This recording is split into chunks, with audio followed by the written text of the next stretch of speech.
Welcome to Season 1 of Little Warriors. I'm your host, Rebecca Horan, and on Episode 3, I'm joined by psychotherapist Dr. Joanna Fortune. But before we get into it, thanks to Loopy Loo by Lidl for supporting Little Warriors. I never miss an opportunity to get into Lidl to stock up for so many bits for my kids, especially because my youngest is still in their Loopy Loo nappies and they've got the Loopy Loo biodegradable water wipes and the pants right up to size 7 as well. And do make sure to keep an eye on the Lidl Plus app for regular offers on the Loopy Loo range. And thanks again to Loopy Loo by Lidl for supporting the podcast. Right, let's get into it. So I have today Dr. Joanna Fortune, psychotherapist and author. Welcome to the podcast. I'm delighted to be here. Thanks for having me. I'm delighted. I was like, am I going to get her up? Will I get her in? What are we going to talk about? This is so interesting. Recommended by so many people to talk to you. And I know how busy and how in demand you are, and you're also a parent yourself. So thank you for coming on. My pleasure. No, I'm really glad we could work this out. Yeah, because we've lots to discuss and we've lots of challenges and issues facing all generations at the moment. Yeah. But it's not all doom and gloom. And I think very much I want to get from a lot of these chats messages of hope, because we can kill everything and really scare ourselves silly. Yeah. Or we can go, well, okay, this is what we're dealing with and every generation will deal with something. But where can we go from here? Well, that's kind of how I tend to work as well. So I'm really interested in that kind of a conversation, because I do think it's kind of easy to get sucked into this, oh my gosh, the guilt parenting and everything we're doing wrong. I have been having conversations with parents in different guises for 25 plus years now, and people come in with a list of things they're doing wrong. They're like, here's everything I'm getting wrong. Okay. But are much slower to highlight the things they're getting right. And there are always things we're getting right, and certainly more right than we think we are. Is that Irish? I think it could be a bit of that, but I also think we're parenting in a digital age, and digital-based parenting where you've got a constant comparison culture running alongside what is, a universal experience of parental guilt. I'm not doing enough. I'm not enough. Am I enough? Is this too much? Okay, so the Joneses are going on a wonderful camping trip where their kids are all cooking. They're in Ballymaloe learning. They're geniuses. They did the chess competition. All of them made it in the community games. They're really attractive. And you think you're great just so you got everyone up and out of the house that morning. Culture? I think that's a big contributing factor. I don't think it's the sole thing, but I do think we're very, very tough on ourselves. Or we're just really self-deprecating. Or we're, as a culture, crap at everything, and so then parenting is the hardest job you do, and so we're uber crap at that. Yeah, and I just think there's so much we're getting right. And if I was instead, and I always say this to parents as well, if I was to have your child here to talk about you, they wouldn't tell me everything you've just said. I guarantee it. They would be telling me about the lovely weekends you have, or the fun things you do at home, or the laughs that you've shared. They would tell me those things. But as the adult, we're hardwired to think, whatever I'm doing, it's not enough. And we can be very, very tough on ourselves. So I would, I tend to do this little stop, start, keep framing. Okay, stop doing the thing that's not working for you. You know what it is. Stop doing that. Start doing something that's new. You've not tried it before. Give it a go. And keep doing something that you are already doing that is going right. What is the stop usually? Oh, it's usually something that people have learned, online or seen online, but it's not an authentic parenting instinct for them. Or it doesn't feel great for them. Exactly. It's usually something that you think, this is supposed to work, but it's not working. And that's going to be something different for all of us, because in those parenting moments when you're under pressure, and I'm saying when, not if, because if you're a parent, there are many moments when you're under pressure and our own kind of nervous system is getting riled up and you're coming close to those flip your lid moments, and we all have them. But when you flip your lid, that part of our brain that we rely on for rational thought, for reasoning, for thinking those very balanced, what did I read in that expert book, or what did I hear online? That's not what comes out of us. What comes out of us is something from our emotional center. Our emotional brain has the driving wheel in those moments.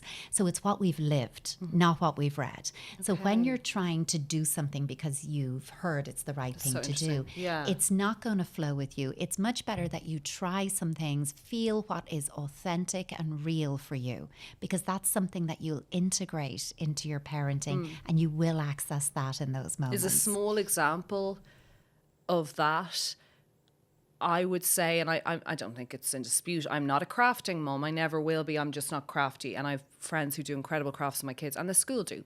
But I am a cooking, nurturing mama. I love the foodie stuff. I love adding the oils and I'm into it.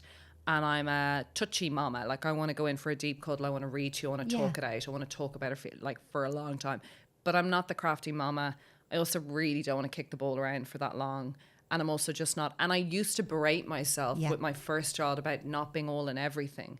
Would you say it's a bit of that? Like, well, I Bex, think it's you're a okay lot at of this? that. Yeah. So you would come and you would say to me, I really don't do any crafting and I'm not great at that outdoor ball kicking and not spending that time. And I'm not. And you would leave out, you know, but I do a lot of cooking and I'm really tactile and sensory and I love the cuddles and I love that downtime. And your children are soaking that up like a sponge. Like for them, you're everything. And I think we can forget that sometimes just sitting with us doing nothing means everything to them. What is that? Why am I only discovering that? Knowing that from my own childhood and wanting that from my parents so badly and fighting for that. Why do we forget that in our natural instinct to fill the day, to fill the joy, to colour code everything? That when they have you, they go, just sit, mum. And you're like, I have to. And that horrendous, but I just want you to sit. But my dad does it at nearly 80. He'll go, sit beside me, Baba. And I'll go, Dad, I'm making something in the kitchen to bring down. Because that's it. You've got your list. You've got that list going. But also it's just easier than facing the actual reality of human But you get stuck in this activity spiral, don't we? Like where I've got to be doing this and I'm running through my mental list of this thing and this thing. And gosh, if I'm sitting, look at all the things I'm not doing. And we underestimate you're doing something just by sitting here and being. And it comes into this whole piece where, and I don't think it's exclusive to parents, I think it's something that's almost universal, where we just have lost the value of boredom and what it feels like to be bored. You know, as a parent, when you hear your children say those words, I'm bored, it can send a chill and you immediately run in and go, you could do this and you could do that. I'm not triggered by that because my parents lived off the be bored. Like my parents were very much You're lucky though. They really were, Joanna. Like they were never filling. I don't remember the outings or activities or I don't think I went to a playground, which is different style, right? Because so many parents struggle with it because you feel if they're bored, it must reflect on I'm not me fun, or that we're not a great family, or we're broken. No, I don't. I'm not doing enough for you. I don't mind the boredom. I don't like when they say I really don't like that thing, or that wasn't fun, or they've rejected a fun thing, or there's a hurt in like, I don't want to do that. I don't mind them saying I'm bored. In fact, I freaking relish in saying, great. And that's often the best response when you hear I'm bored is to say, wonderful, I can't wait to hear what you come up with to do. Yeah. And I think the temptation to sabotage that space, that boredom with activity, to run in and say, well, let's do this and come on, get your coats, we're going out and we're going, is that we don't afford them the benefits of what boredom essentially is free floating attention, that daydreaming, mind wandering, all of those things that we've really lost value on. Out of those experiences come desire. You know, by sitting there doing nothing, I'm thinking, I'm wondering, I'm curious, I'm in that playful state of mind, haven't I? I'm coming up with ideas and I am going to work out what it is I like to do, what I want to do, how it makes me feel. So I'm engaging my own desire. There is a myriad of psychosocial, emotional, mental health benefits from being bored. But in our frenetic paced, digitized lives, we can lose that opportunity and certainly lose the appreciation of being bored.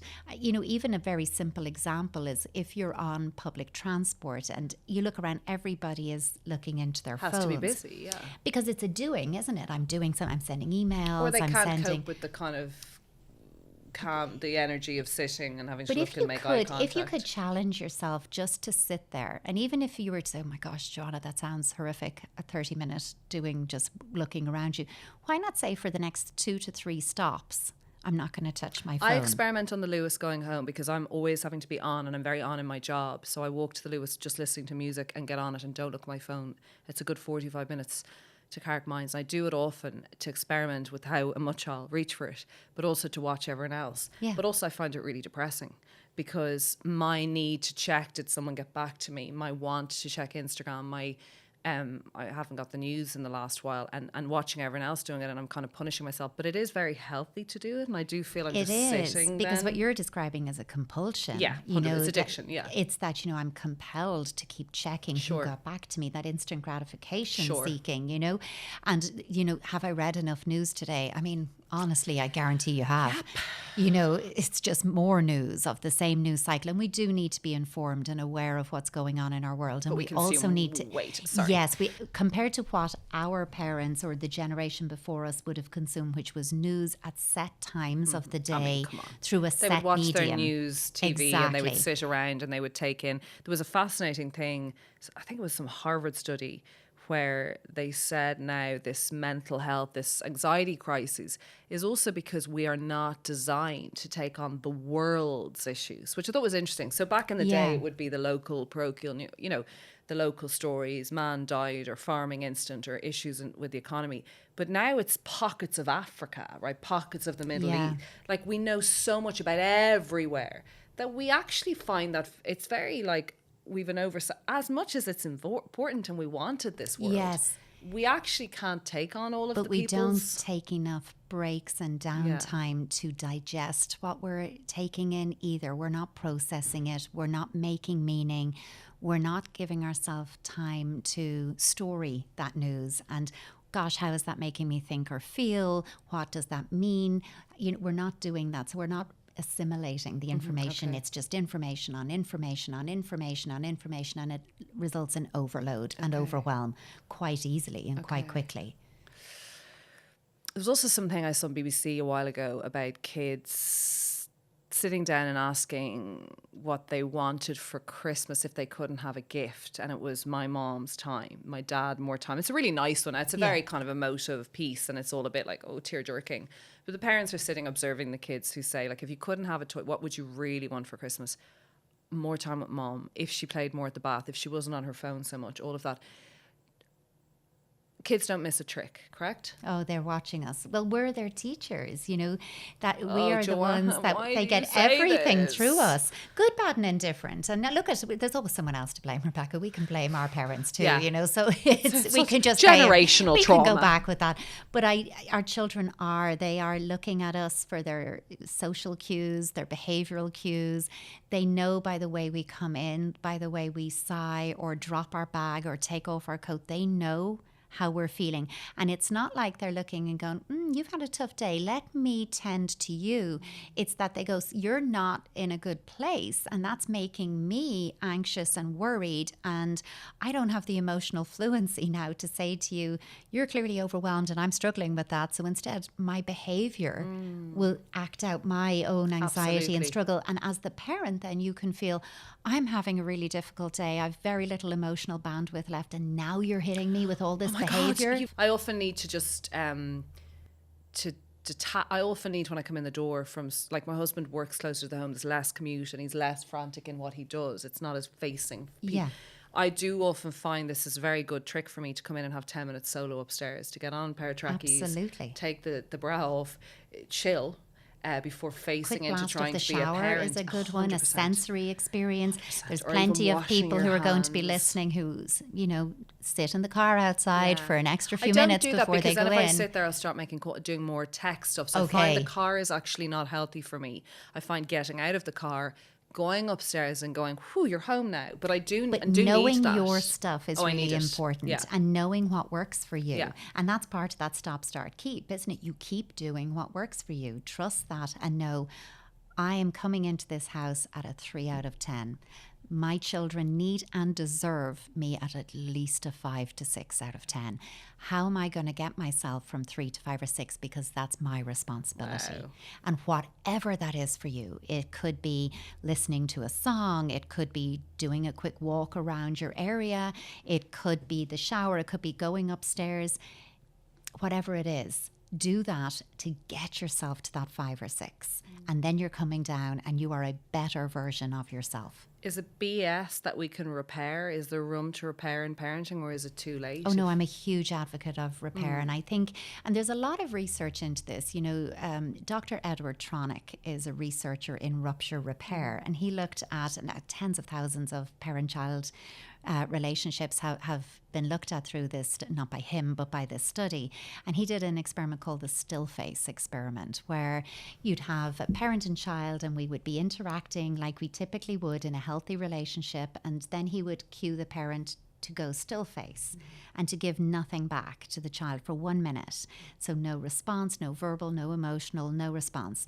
And then to come back on. And what you've seen there is connection, disconnection, and then the re-establishment of connection again, which is rupture and repair in action.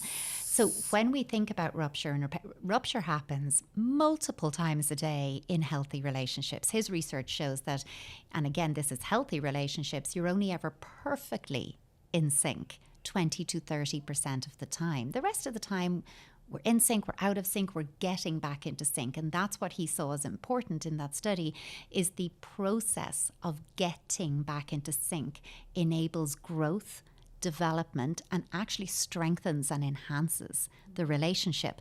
But, and it's a big but, the only person that is responsible for initiating repair in the parent-child relationship, no matter who did what, said what, slammed what, swore what, is us, the adult. We have to teach our children that our relationship matters more to us than being right and is stronger than the row. And we are modeling for them that when they have little ruptures, and they will, little microaggressions that go on in school and on the playground, when they have those, that it doesn't mean, well, that's it, I have to leave school, you know what, me and my friend aren't friends anymore. That they know people fall out and then they get back into sync, and they've experienced it. It's not enough that I'm cross with you and then we sleep on it and the next morning I'm smiling, because you have to know, well, how did we get from cross to smiling? I need to experience it. And often as a parent, it is about us going in and owning it with a whole lot of I statements. I got really loud. I yelled at you. When this happened, it frightened me. And when I got a fright, I shouted. I wish I didn't. If I had a do-over, here's what I wish I had done instead. Can I have a do-over and try that? And you do it right the second time. At no point of that have I said, dramatic pause, have you got something you'd like to say to me? Because then I'm saying it's conditional. But it's shameful too. But I'm putting it on you that you owe me something and you're a child. Do you follow the work of Dr. Becky? I know. In America. Yeah, so she says it's such a, and I don't know whether you agree and you don't have to or whatever, but she has the problem with it. You need to say sorry. When so say there has been the dispute where the kid has been a head wreck, let's be honest, and you've gone, wah-da-da, and you've lashed out, and then you've gone, you need to say sorry to the kid. Like, we're nearly going down to their, you know, juvenile, like we're really becoming babas by doing that. And she's like, why the hell are we asking 6, 7, 8, 9, 10-year-olds the shame of that, to say she doesn't believe in the apology. But you're also verbally directing them. It's not an authentic apology, because now it's something they feel they owe us in order for us not to be cross with them. So that's not what an apology is. And I think it's useful with all of this to just ask yourself in your own life, how do you do sorry? Not say it, I'm sorry, it's just a word, let's be honest. But how do you do it? Like, what small actions, what little movements, what nice gentle touches, what lets you know when someone in your life is sorry, and how does it make you feel? Sometimes it's the cup of tea you didn't ask for, especially if it comes with a little mini Kit Kat beside it. And that's a sorry, isn't it? That's a way of saying, I'm thinking about you and I'm responding with nurture and affection. That can be more powerful than I'm sorry. I completely agree with you. I think sometimes those actions are vital, aren't they? But you teach it by doing it. And I think, you know, we do a lot of kind of lip service to things like, oh, be kind hands, kind this. Know. But actually kindness is a practice. So if we want to raise kind children, then we practice kindness within every the home. day. And Miss something's fat, she has this. Did you see the way she was, the nasty verbal, like verbalizing or gossiping within the home as adults? And being kind to yourself. Do you know what I mean? Yes, and showing kindness to yourself. And letting your children hear and see you speak kindly about yourself, your own friends, other people. Yeah. So when they are going to look to us and take our lead, let's give them those things to see. That's where they will take those cues. But otherwise, we're just using words and phrases and internet memes. But they don't mean anything if they're not embedded in practice and practical action. But the rituals of just being less awful, just being, You huge experience. I mean, you're the leading, lady in this area. You see and hear a lot. So I'm going to go here first. What are we practicing correctly? Let's not go there with phones yet, right? Let's not go there with all that rubbish. What are we as a new generation? Because this is I'm not talking about the boomers. I'm talking about the millennials or whoever. What are we doing okay? Like, what is something that you feel we're getting right? We're much better at having those conversations with our children about feelings, about mental health, about giving them space and permission to feel their feelings in the moment, that it's okay to cry, that it's okay to be angry. We don't hurt other people or ourselves, but we're better at having those conversations and making meaning, so that if you're upset, that I can contextualize that for you and say, of course you're upset, you really wanted that toy, there were so many toys in that shop and I said no, and you're cross with me about that, and that's why you're crying. I get it. Okay, now let's go and do something. It doesn't mean I'm going back into the shop to buy you the thing. I'm holding the boundary. Yes, but I'm helping you to understand, how did it get to you sitting on the floor crying and screaming? Because as a child you don't know that, but all overt behavior, the things that we do or say, is always underpinned by a physical and emotional state. But children don't automatically go, well, the reason I'm after hitting my brother is because I'm quite overwhelmed and perturbed by the pressures and demands of my day so far. We just very few our of brother. them anyway. They just lash out because it's that instinct. But if we can come and say, and you always respond with, I like that ACT idea, acknowledge the feeling, I know you're frustrated and cross because your brother took your toy. Communicate a limit. We don't hit people in this family. There is no hitting. And you are gentle yet firm about that. And T then is target and alternative. The next time you feel like that, you hit that cushion over there. The next time you feel like that, you come find me, or whatever it might be. But give me something I can do, because very often with our children, we're saying, don't do this. But what's the alternative? But we don't give them an alternative. So then they're going to go back to it. We have to help them to understand why the behavior happens. So what you're saying we're doing better is we're doing better at the getting down to their level, talking it out, the feeling, right? We are doing better at that. Maybe past generations were just like, you can't have it and there's a reason. Or you can have it and we won't have boundaries. However, I'm going to intercept with, have we gone too far with the gentle parenting? Is it a little bit, as a pal of mine says, horseshitty? Because in reality, in practice, sitting on the ground in Tesco or in an airport, or say you've 3 small kids or twins or other people's kids, and your child's having an absolute meltdown because they want sweets. I understand how you feel, little Petunia, and isn't always possible.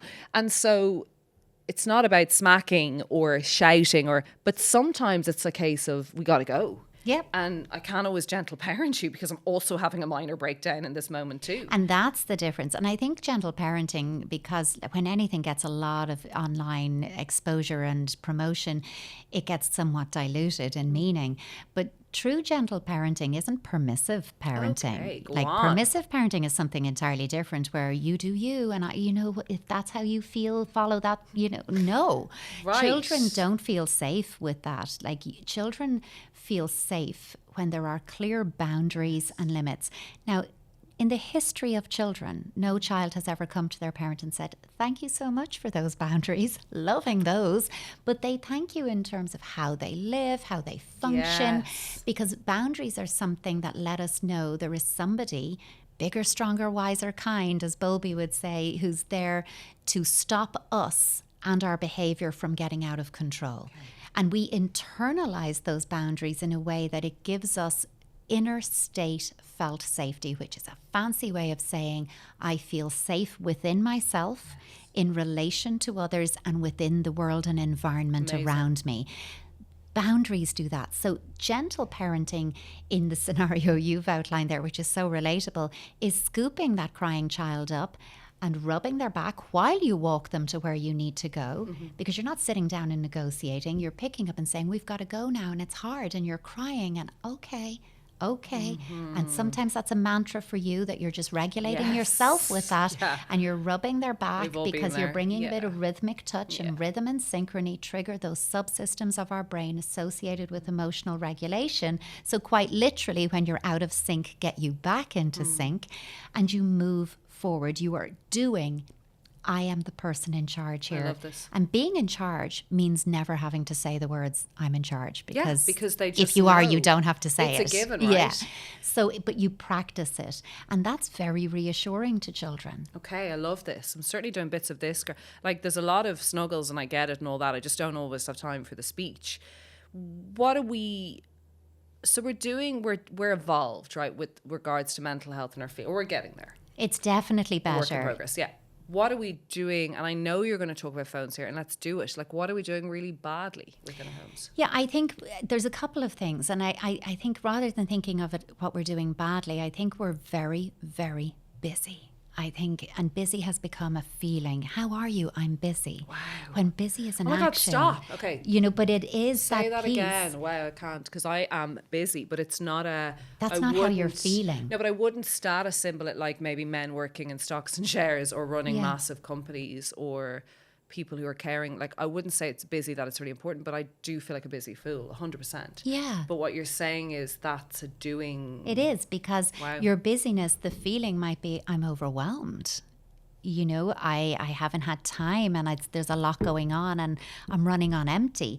But instead it's easy going, I'm so busy. And it's almost this badge of honor when actually you're going, oh, you're so busy. Are you managing that? What is it you need to help you to manage that level of busyness? So I think with that, we overcompensate with our children because we are aware the one thing you want, as you've said in all those videos that come out as well, as time. Kids want time. Yes. And the research, and there's lots of research in this, will tell you that they will take the stuff we give them, don't get me wrong. They will take all the toys and stuff we give them. But the children say to researchers, we will give it back for extra time every day with our parents. But as the busy parents, we often feel that's the one resource I don't have. I don't have time, so I'm overcompensating.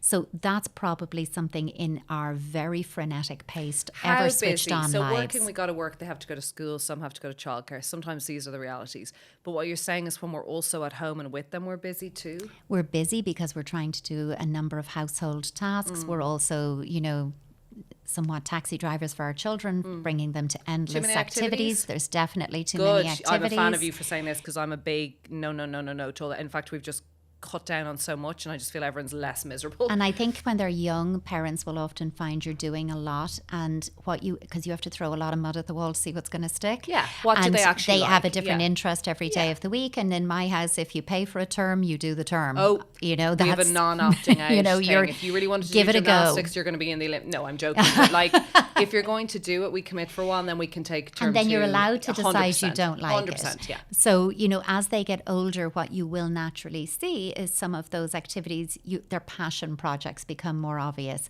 And then you can say, look, I think we need to get back a day. You need a day where you're just at home relaxing. Yes. What's one thing you're going to give up? But you involve them in that decision. My daughter now tells me when she's she would have always said, I want to do everything.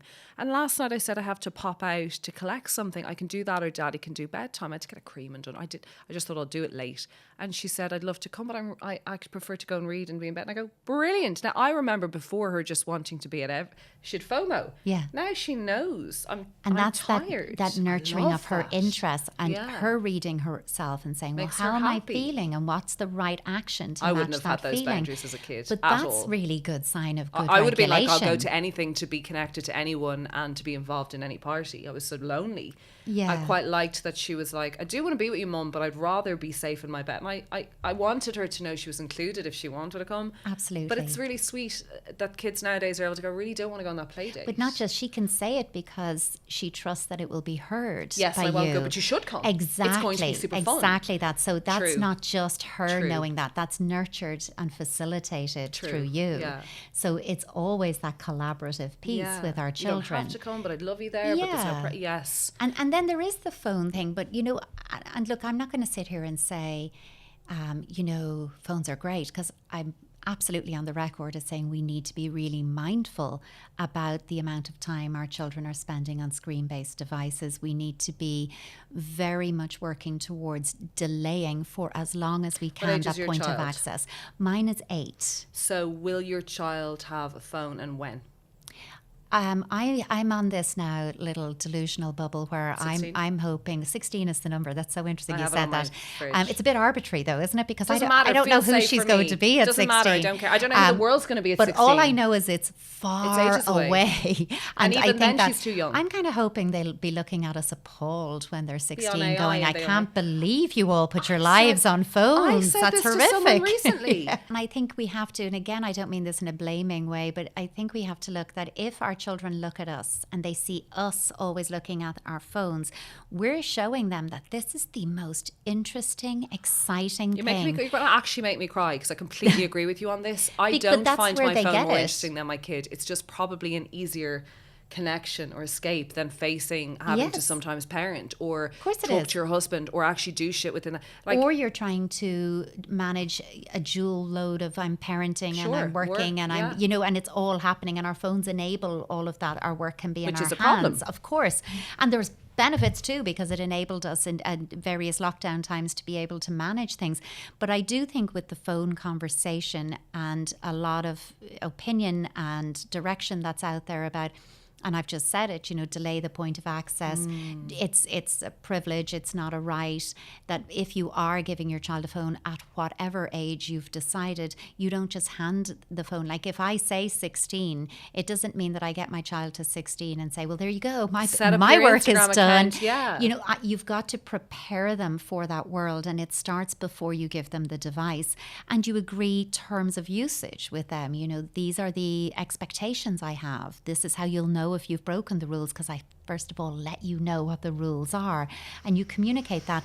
But I think when we talk about phones being bad for children, but hang on, you've also just said before we get into that as adults, so you also have worked with adults a lot, you know, and I think they're really bad for adults. I think we've lost a lot of our deep connections. I think going to bed as a couple and lying in and scrolling and not if it's the last thing you touch at night and the first thing you touch in the morning is your phone, it's something certainly to be aware of. But if you're staring at that and like you've just said, your children around you are like, that must be the best piece of drug. Like that must be incredible.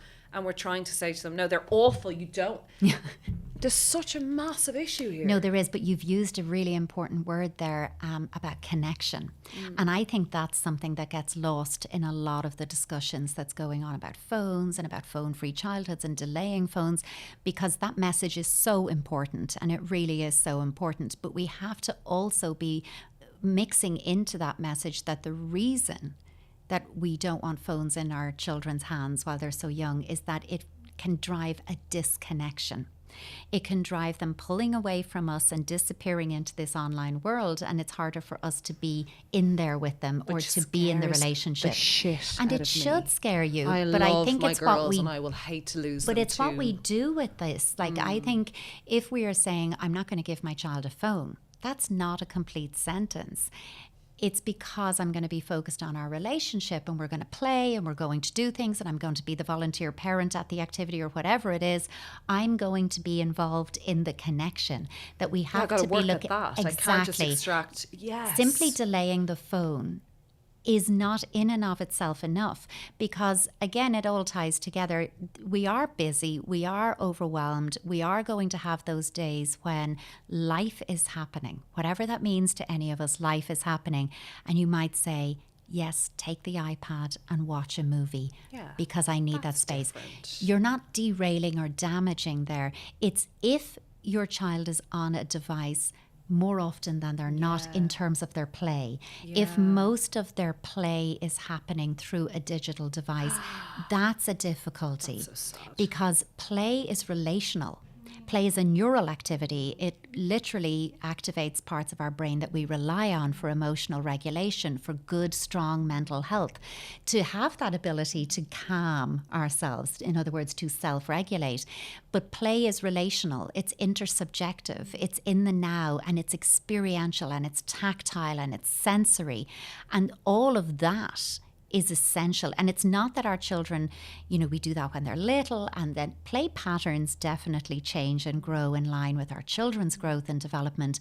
But actually, if we make relational play available, inviting, enticing, appealing, our children, no matter how old they are, will migrate to it just as much as the little ones do.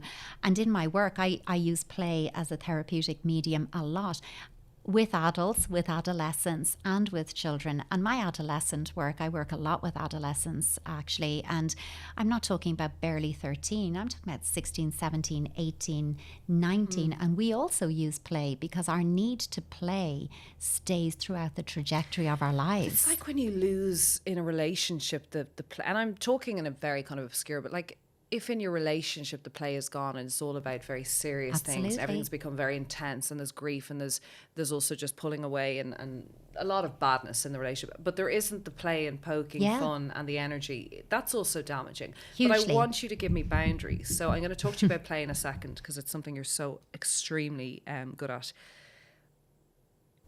Yes, now and again your kid is going to look at a screen. Yes, it is impossible to not have them go on a play date at least for half an hour of that, watch a movie at the end of it, to take that lovely, and we loved growing up our movies, and that's sometimes where we learned a lot from Disney's or whatever. There's sometimes going to need a screen if you've got a flight that is longer than 3 hours to... Sure. What are the boundaries? And I think it's really important to not be too loosey-loose, because we actually need this from an expert. There's no one type of child, there's no one type of family or situation. But what I would say is if you, and again, you adapt this to your own family's structure and lifestyle, but if you can ring fence screen-free zones in your home, so there are no screens at the dining table. Okay. There are Everyone get a pen and paper. There are no screens in bedrooms. But dining table, amazing, because you actually have to sit there at the phone. Exactly. And my daughter always says, Mom, we're having dinner, because I'll be like, I have an email. And it's great because actually my gorgeous mirror soul, and she's like, my daughter is like my soul sister. She sees me, she'll be like, we said, and I'll go, you're correct. And I'll respect that. I don't go, no, I have to. I'm like, yeah, correct. So dinner table, let's have that moment. Because at least you have that moment of sitting together. There's eye contact. It's a religious thing There's also a nurturing and sensory aspect to food. Food is a social experience. Okay, love this. And you're also modeling something that then can relate to what you've just said about restaurants, because it's very difficult for children to hold two conflicting sets of rules in mind about the same thing. So if I'm allowed to take my food in my hand and wander around while I eat it, or have my screen at the dining table at home, I don't understand that I'm not allowed to do that in the restaurant, because it's the same activity, but now you're telling me there's a different set of rules. That's very difficult for children. And again, I'm being very general, because there will always be families who know my child who has specific needs will manage this situation better. That's different. And you always respond to your child's needs, whatever those needs might be. And I think that's about how we know we're attuning to our children. That's really important. But I also think no phones in the bedroom, because actually it means, for all of us, it's good practice, but it means that sleep is there. Because when we say phones are bad for children, like I talked about connection, I talked about play, we're also talking about sleep disruption. My husband is so good, because he's also just not on anything, and he's just not interested, and he's only on to watch rugby videos, but he is so good at putting his phone outside the room and being like, right, that's that day, and getting into bed. Yeah, and his sleep will be better for it. Sleep is immaculate, but I wouldn't say I'm scrolling, having a scroll of death, because I'd probably do that during the day on lunch or whatever. But I would say I'm responding to people, or catching up, or having a little, what I'd call, it's just nice time. But isn't it so sad? I feel that that's my... And he's just like, but you're allowed to have that. I don't want anyone thinking. Where's my books and where's my? But you don't need to have it in your bedroom. I don't. I think that's the piece. Seriously, Joanne, I'm not an emergency on-call doctor. Yeah. Like, let's be. There's a lot of bullshit about, like, I need to respond to my sister who's in Germany, so I need to get back to her at that time. Or there's a ton of stuff I didn't catch up. I'm not that important, and I do have this. I defensively will say. But I don't. But you can have that it's time addiction. Downstairs or whatever way you live. You But can then have I think that. we're hiding it. Like, I don't want a dual screen if we're watching something together. I don't want to be on my phone. So I think I'm also playing catch up when I get into the bed. You know what I mean? I know, but you can also protect a little bit of space for yourself. Where she's going to charge me for this session. This is where I can use. I think it's important that we give ourselves time. That I do like to do a bit of that scrolling. I do like to send little messages and check in, but it won't be in my bedroom, and it won't be at the dining table, and it won't be when I'm having that family movie or TV show with my partner or whatever it is. But I am allowing myself that time, and protect that for yourself and allow yourself that, because I do think we can get into this holding ourselves to very impossibly high standards where we can only let ourselves down. So Orla Walsh even said that about treats nowadays. She was talking about nutrition. She was saying treats are seen as jellies, chocolate, and she goes, treats could be a day out with your mum. Treats can be the freedom of watching the movie for half an hour. Treats can be, yes, you can get the skipping rope and do that. She goes, we've associated treats with sweeties and stuff. And even that treat time of like your phone time can be a little bit of a treat. Of course it can. But it shouldn't be the all day. No. Okay, love this. And that's really what's important, because you're actually also modelling moderation with that. But again, when we're saying phones are bad for children, phones might drive bad sleep if they have them in their bedroom. Bad sleep patterns are very bad for children and bad for their mental health and bad for well-being and cognitive development, all of that. So we're looking at what the phone impedes. Does it impede connection? Does it impede play? Does it impede on sleep? Focus. Is it affecting about regulation of food? Because if there's this whole, I think a guy, I can't think of his first name, Spence is his name, this research, I want to say 2017, I can send you the correct reference for this. There's a research paper on what they're calling skeeting, which is scroll eating. So and what it shows is that if I'm skeeting and scrolling while I eat, I'm not mindful about what I'm eating. Of course. So I'm not attuning to my body's cues. It's like the hangover eating where you're literally taking in all the... But, it's also not allowing me to go, am I enjoying this? How does it taste? Did I over-season that or under-season that? Like, I'm not allowed to have that. And when I'm missing that cue of, I'm full now, because I'm just kind of eating because my focus is here and not here. So, when we look at disruption to food, sleeping, connection and play, that's what we mean when we say phones are bad. But if we only use the sentence, well, phones are bad for children, and it's a throwaway kind of comment, then we're blaming the device. But we're not saying... Which actually holds a lot of our income, or holds a lot of our connection. But if the device is gone, what are we left with? And if the device is gone and we still don't have roots to connection and pathways to playfulness, and we're not protecting sleep and family meal times... Is it too late, Joanna, for the families who have been slightly addicted to tech and screens? No. And is it too late for them to go, as a family... we've made mistakes and we've really poured into the whole digital world and we've enjoyed it and we've learned a lot in those games and stuff, but actually we're all going to maybe do a hike on a Sunday or go sea swimming or actually just go out and see our families, but we will have time. Is it too late? No. Is this the rupture and repair thing? It is, and I'm an eternal optimist with all of this. I really don't feel think you are. Thank God for you. I don't so think it's much ever doom too and gloom, late. I don't think it's ever too late. Okay. I think when you have a willingness and a desire to make change, then it's always possible. And I would think it's about how we get there. So it might not be that we go from being a family who never go outdoors to saying, well, Lugna Quilla it is. Okay, let's not go to the path of greatest resistance. We're going to the sugar love. Everyone hates it, and then you're back on the screens on Tuesday. Yeah, and I would much rather, and this is why when I was writing my parenting series of books, it's called 15-Minute Parenting, and not because I think you can parent your kids in 15 minutes. But I love the 15. Wish, by the way. I love the 15-minute. But it is actually about something that came up with, being small, succinct, simple, doing something and making it a daily practice. I would much rather somebody play, and I mean be mindfully present with the play, sit on the floor, no distractions, be really in the moment for 15 minutes every day, then an hour and a half on Monday, and then nothing until Sunday. Because actually what our children respond to is calm, clear, consistent, predictable, kind of repetitive, familiar, reliable behaviour from us. If I give my 3-year-old 15 to 20 minutes where I don't have my phone out and we're in a cafe and we're just sitting chilling, and she's literally full to the brim. Absolutely. It's the cutest. I'm like, absolutely. She's done. She's like, okay, I'm happy for creche or where we go. Like, she has had me. And that's so beautiful. But when you make that a practice, more than that, when you come in, if you are initially distracted, our children trust that you're coming to them with that 15 minutes because you do it every day, right? So they don't need to come and pull out of you and whine and use other strategies that are designed to pull you towards them, even if it's negative attention, because they know you're going to come because you come every day. Oh, you've said something so interesting there.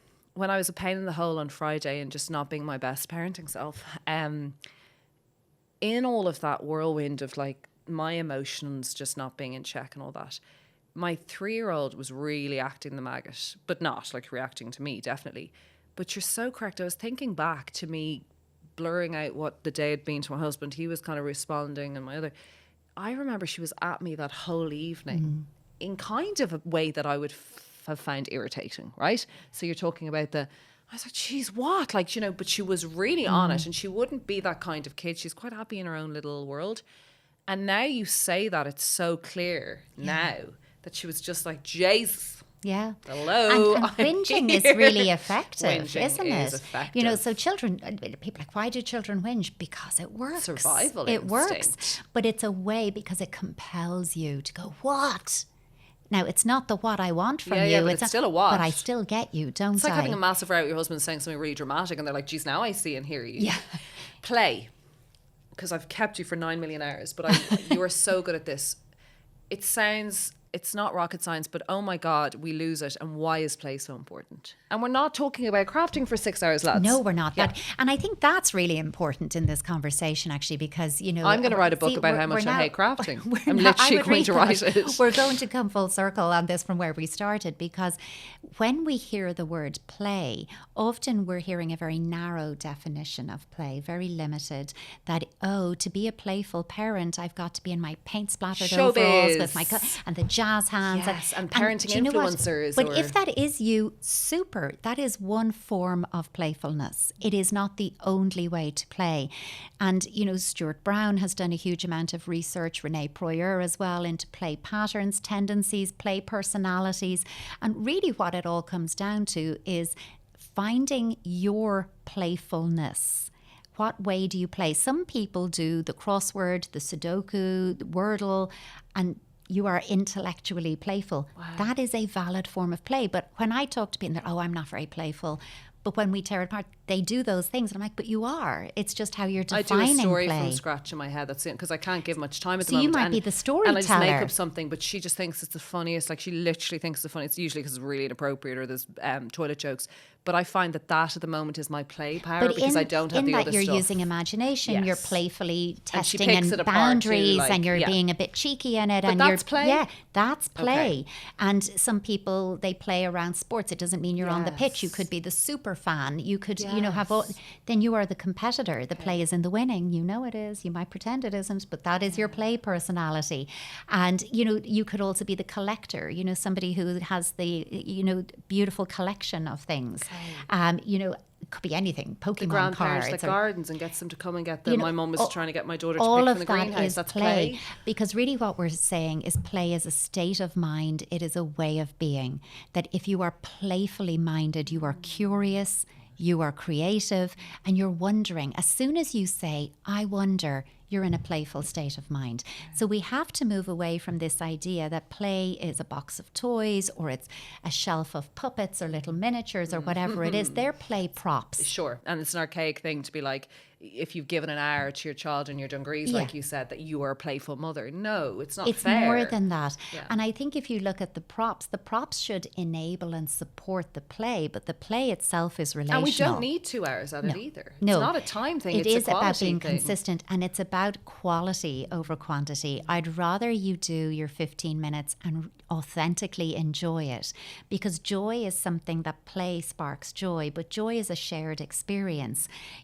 I grow up to be somebody who is in pursuit of joy, and I'm seeking out joyful experiences. I'm capable of joy because at some point in my life, typically early childhood, somebody enjoyed me and they let me know I was enjoyable, and I enjoyed that experience. And so we aren't just people who are joyful in and of ourselves. Joy is relational, and we're back to connection. Play fuels connection. It is relational. It is something that enables us to become more flexible, more adaptable. It helps us in all facets of our life. You mentioned intimate partner relationships there. When we're not playful anymore, we become quite functional, don't we? Yes. And we lose the joy. And it's about getting back to that. So, but again, with play, it's not about starting at the path of greatest resistance and going, well, let me take the thing I would be least comfortable doing. Like you were saying at the beginning with your leave take, you would whole, it's not about suddenly becoming a cricket star. My gorgeous neighbour said once, I was trying to think of something to get my daughter for her birthday. I was like, well, she loves sport. He goes, but toys mean nothing. And I remember him saying it, and I was like, what do you mean? He goes, I'm so anti-toys. We don't really get toys for the kids. And I go, why? And he goes, because kids don't need toys. Now, he wasn't being judgy. There was nothing in him. But he's like, they just don't need it. I noticed that we get them stuff, and unless it's Lego or the books, they're really not that arsed. Yeah. So we do fill our homes with a lot of stuff. Oh, we do. And I think it's because, you know, we want to be kind, we want to be nice, and we want to please our children. And it can be hard for us to trust that we could be enough without the toy. It could be us. But it really could be. And I'm not saying don't get your kids toys. You know, kids enjoy things like that.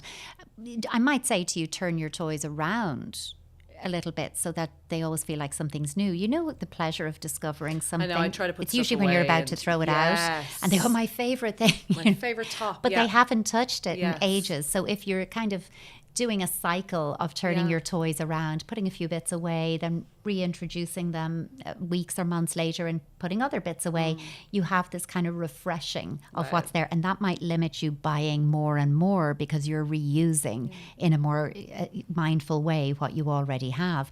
But it will never replace, even with the Lego. And I could open a franchise of the Lego store at this stage in my house.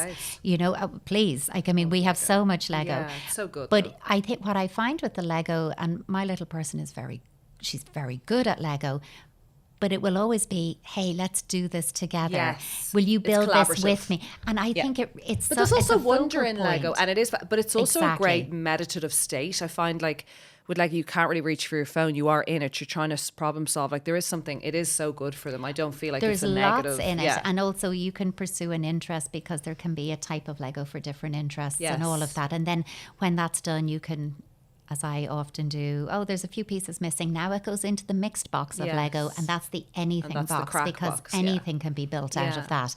So there's, again, finding what interests your children, but making it playful. It's like if you're going to read a story, read it with the voices, put on the accents, be playful in what you're doing, even if you introduce it now by saying, take what you're already doing and just put 10% more playfulness in it. That's the beginning of this. And you make it a practice. Anxiety is there with adults, obviously, and is it the digital age or just the busy fool? I don't know, is the nature of our world anxious kids? Oh, anxiety is probably the thing that keeps me busiest Why? in work. I think that Why are they anxious? again, I think there's a mix of things. I think when all of what we've talked about, you know, I think being more open with our children about their feelings and listening to that, I think is part of our children being able to tell us when they have those So it was feelings. always there, maybe? Oh, absolutely. It was much like we've all discovered the autism spectrum. No, it was always there. Absolutely. It's and kind of the bizarre. narrative around that at the moment is infuriating. Yeah, it is infuriating. Because, you know, with more research and with more understanding, you know, we are supposed to use that to better respond to people's needs, not to go, oh my gosh, no, it's hideous what's going on about the conversation, and we should always be looking at how we can resource and respond to people's needs and meet those needs. And, you know, and to think our brain should only function in one way is so dull, isn't it, as well? Like it's not appreciating the human brain for what it is, which is wonderfully weird and wired and different and quirky and creative and all of those things that it's supposed to be. But with anxiety, I think it's a part of that. Like children are better able to come to us and say, hey, I have an feeling. I don't, this isn't feeling good for me. Parents are more responsive in saying, oh, we should do something about this. So it can look like we've got way more anxious kids, but actually I think people are acting on it sooner and more.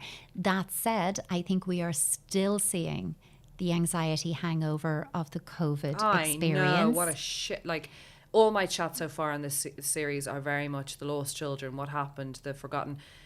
What a shit show. Oh, we will be working through this for quite a while to come. Like, we're going to see this for a generation. There's no question in my mind. But we had children and we made fundamental changes to how they socialize, interact, connect. We pulled the rug from But we under can't be their- surprised. And look, there was context, and you know, it was a global pandemic, and people are trying to work out what to do in the now moment. And with hindsight and looking back, it can feel very easy to have all the answers. But in the moment, so I'm not going into that space and thinking, oh well, what we should have, wouldn't done. We did do it, and I'm more interested in what we did do and what is the fallout. And the fallout is we have children that we made these fundamental changes to their lives, and now we're surprised that there is a huge impact in their lives because of that. When you change how a whole cohort of people socialize and interact and engage, we shouldn't be surprised when there's a huge impact from that. So that's also a big part of it as well. And I think that, you know, we talk about resiliency and we talk about it really inaccurately. Actually, it's a very casual word. It's, well, children are resilient, they'll bounce back. It's just not the way it works, because any of us are resilient when we are resourced, and specifically when our resources to cope outweigh the stress we're coping with. So I would consider myself a mostly resilient person most of the time, but I'm also susceptible to a life event that catches me off guard, that overwhelms me. And in that moment, I'm not resourced. The stress is bigger than the resources I have. Because I'm mostly resilient, I can recover resiliency by activating support network and whatnot. But it's not this kind of flat line of resiliency that runs through. So if we want resilient children, and particularly after COVID, we owe it to those children to resource them. And that means their families, their communities, their schools, their activities. We resource children, and that's how they grow to be resilient. And that's true of all of us. We resource society, we have a resilient society. But where resources are finite and low, then we have low resilience. And that's the battle that is coming up with mental health, with anxiety, is we talk about waiting lists. You want to talk about resilience? That resilience and waiting lists, that's a contradiction. You resource those services, so the waiting lists are much shorter and children are seen quicker, and now we're back to talking about resiliency. So it's always about that conversation with resourcing. So yes, we have more anxious children, but we have more demand on resources, and actually that delay in accessing services is driving that anxiety higher. So it's almost a circle when you go round it in that way, but it's always going to come down to resourcing. You're amazing. I'm just thinking as you talk there about resilience, and I'm thinking of all the hurt adults there are in the world. And there's a lot of hurt adults. Yes. There's a lot of special adults. There's a lot of wonderful humans, but there's a lot of hurt adults, and often because they were hurt as children.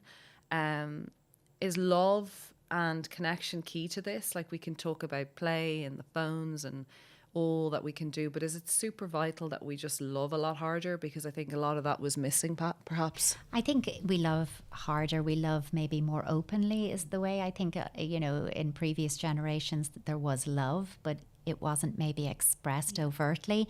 And I think love alone is beautiful, but not enough, because we still have to look at the other support services that people would benefit from. And I'm not a fan of ever saying to somebody, you need therapy, because I feel like it puts it on that there's something wrong with you and it's a need. I prefer to think of it as you deserve. We all need therapy. But you deserve therapy. 100%. You deserve support. You are deserving. Then I wouldn't have gone home on Friday and given everyone else my horseshit.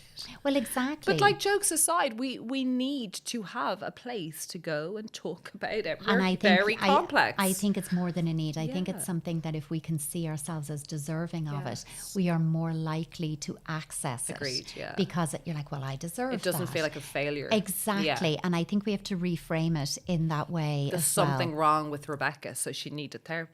No, she's really taking hold she's of her. She's taking care of herself. Good for her. And I think it is about, it sounds like we're playing semantics, but actually words matter.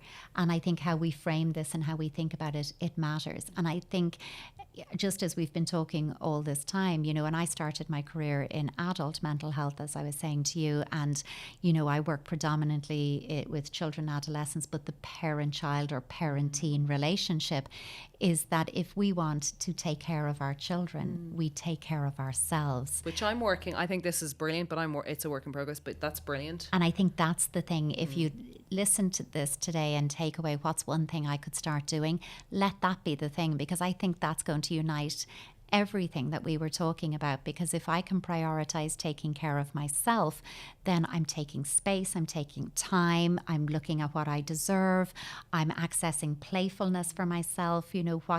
what way did you love playing as a child? Is there some aspect of that, if not literally that you can now do as an adult? And you're modelling all of that for your children, who aren't going to, now listen, they're not going to say, we're so happy for you to have this life for yourself, but you're letting them know that you do have a life beyond them, and that you are showing them that it's okay to put their needs first, because you're doing it.